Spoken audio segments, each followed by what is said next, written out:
प्रमोद जी, दल बल के साथ कार्यकर्ताओं के साथ नामकरण कर दिया गया, क्या कहना चाहिए? सबसे पहले तो मैं आपके चैनलों के माध्यम से मेरी हल्के की जनता से अपील करना चाहूंगा कि किसान कमेरे की आवाज को बुलंद करने के लिए चश्मे के बटन को दबाकर हमें 5 तारीख को विजयी बनाए और किसान और कमेरे की आवाज को चंडीगढ़ पहुंचाने का काम करें। जो लुटेरे हैं, जिन्होंने बड़े लंबे समय से इस बेरी हल्के को लूटा है, बार बार साजिशें करके यहाँ जनता को बरगलाने का काम किया है, उनसे छुटकारा पाए और अपने किसान के बेटे को चंडीगढ़ पहुंचाने का काम करें। रघुवीर कादियान 6 बार के विधायक है, उनको रहना इतना आसान होगा?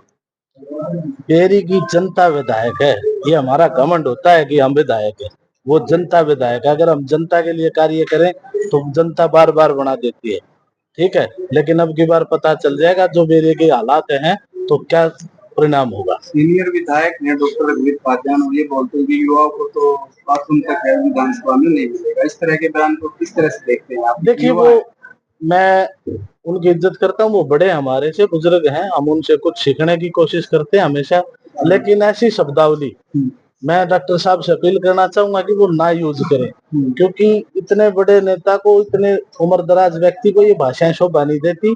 मैं कोई भी ऐसी भाषा का प्रयोग ना करूंगा जिससे कि मेरी मर्यादा टूटे और लोग मेरे को कहे कि इसको बात भी करनी नहीं आती, इसको शब्द बोलने भी नहीं आते। रही दूसरी बात, युवाओं ने भाई साहब फांसी को चूम के इस देश को आजाद कराया है, ना कि बाथरूमों तक रहे हैं। इस देश का इतिहास है, भगत सिंह जी ने, राजगुरु सुखदेव जी ने फांसी को चूमा और इस देश को आजाद कराया। ये डॉक्टर साहब की बुढ़ापे में शायद वो थोड़ा सा सोचने शक्ति कमजोर होगी, इसलिए ऐसे ऐसे शब्दों का यूज कर रहे हैं।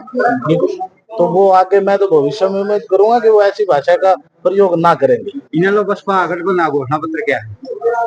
मैं आपको बता दूं, इनेलो बसपा का घोषणा पत्र किसान और कमेरे को ध्यान में रखते हुए बुढ़ापा पेंशन, किसानों की आय दोगुनी करनी, माताओं के लिए सिलेंडर, उनके लिए घर खर्च और युवाओं के लिए रोजगार, ये सबसे महत्वपूर्ण चीजें हैं जिसको हमने ध्यान में रखा जाए। बेरी धर्मनगरी कहा जाता है, सफाई तक नहीं है, सड़क जो है दरखास्त पड़ी गई है, पानी की पीने की समस्या भी है, क्या कहना चाहिए? अरे वो भाई साहब, इन्हीं चीजों को देखते हुए अब की बार बेरी की जनता फैसला करेगी कि बहुत बार बैक आ चुके, बार बार ये चीजें नहीं होती। अब जनता इसी चीज का फैसला करेगी कि आपके लिए विकास कौन करेगा और आपको बैक आकर लूटने का काम कौन करेगा। बसपा भी साथ है, कितना सहयोग मांगते हैं? भाई साहब, 1 और 1 11 होते हैं, हाँ। तो अब लगा लो हिसाब। और जब किसान और कमेरा किसी भी जगह पर इकट्ठा होकर काम करता है ना, तो वहां अलग ही फूल खिलते हैं। आप चाहे वो खेत में देख लो, खलियान में देख लो, इंडस्ट्री में देख लो, या कहीं भी देखो आप, जब किसान और कमेरे की एकता हो जाती है, जहां भी होती है, तो वहां परिणाम बहुत ही अच्छे और स्वस्थ और सुंदर होते हैं। किसानों के लिए क्या योजना रहेगी भाई साहब? किसानों के लिए सबसे पहली चीज है, जो दवाइयां हैं वो कितनी महंगी हैं, किसानों को पानी नहीं मिलता, कई बार पानी से नष्ट फसल वो फसल नष्ट हो जाती है, एमएसपी नहीं मिल पाती, उनको कोई खरीदने वाला नहीं होता। कई बार क्या होता है, किसान खेत के अंदर जहरीली दवाओं से और उनसे उनको बड़ी कठिनाइयां सहन करनी पड़ती हैं।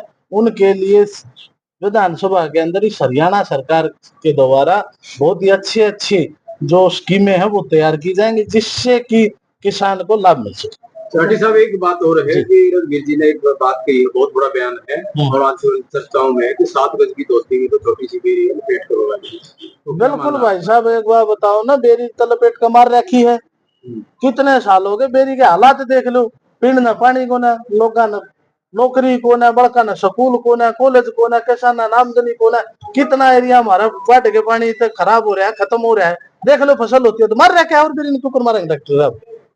यही तो कह रहे हैं वो लोग, समझ गए इस बात को कि भाई हर बार 7 गज की धोती में लपेट कर बेरी मार दो, मार ली बतेरी, मारे जाओगे। मैं तो डॉक्टर साहब से प्रार्थना करूं हूँ, अहंकार तो रावण का भी नहीं रहा, आप तो रावण के सामने कुछ भी नहीं हो, तो अहंकार करना अच्छी चीज नहीं होती। अगर इतनी बड़ी 7 गज की धोती होती ना, तो भाजपा के साथ गठबंधन करके भारी प्रत्याशी ना लेते डॉक्टर साहब, ठीक है, और भाईचारे को खराब करने की जो वो अंदर ही अंदर कोशिशें करते हैं ना, वो ना करते डॉक्टर साहब। डॉक्टर साहब कभी सामने आमने सामने होकर जवाब दो बेरी के लिए क्या किया है, उस दिन हम डॉक्टर साहब को मानेंगे कि हाँ 7 गज। भाई साहब, चोर चोर मुशरे भाई, बीजेपी चोर, कांग्रेस चोर, बोले साहब हमने दे दो, हमने दे दो, कौन सा कमीशन देगा? शायद दोनों चोर है।